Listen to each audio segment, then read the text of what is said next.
संस्कृति आउ परंपरार गंताघर जार इतिहास सभ्यता शिखाए एमिति एक स्थान हेउछि भद्रकर धामनगर। कालीपूजा पाखई आसिले बदली जाए एही सहरर रूपरेख। गली कंदीठू नहीं अंचलर प्रत्येकटी घर आलोकमालारे सजई होई जाए। पार्वणर मधुर छुआरे झुमी उठंती अंचलवासी।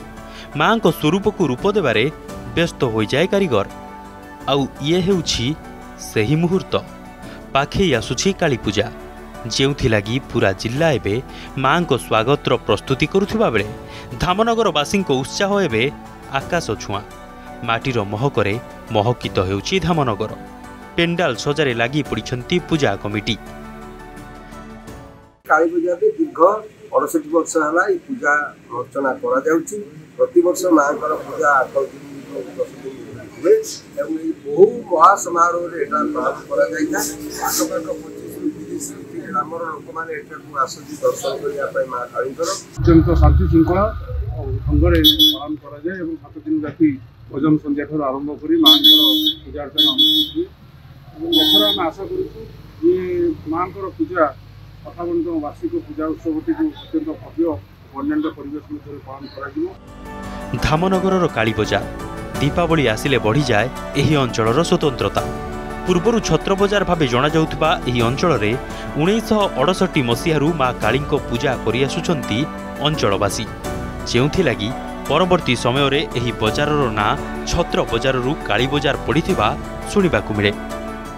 ताको सेतबर लोक रिलीफ को छतर कहउथिले तेणु छत्रा बजार कहउथिला। किंतु मां श्याम काली पूजा आज 58 वर्ष रे आमे पदार्पण करिचु।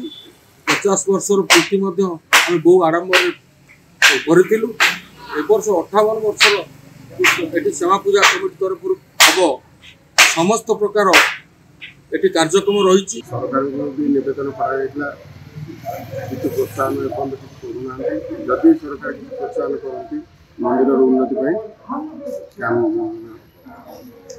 आमर हिंदू मुसलमान दुई गोष्ठी रोचे समस्त नहीं भाईचार शांति श्रृंखला पूजा चले किसी नहीं।